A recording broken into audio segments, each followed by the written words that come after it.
মাথাটা প্রচন্ড ব্যথা করছে গো। ঠিক আছে বসো, তোমার মাথায় একটু তেল দিয়ে দিয়ে আর তোমার মাথাটা একটু টিপে দিচ্ছি আমি।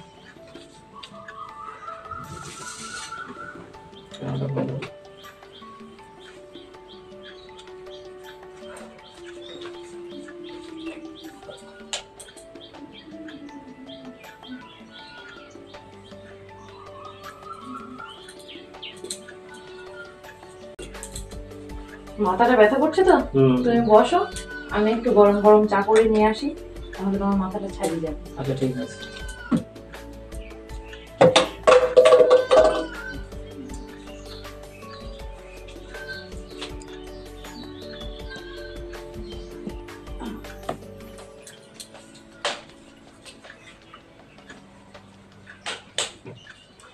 কি গো, এই নাও চা। না গরম গরম চা রেডি হয়ে গেছে, খেয়ে নাও, মাথাটা ছাড়িয়ে যাবে।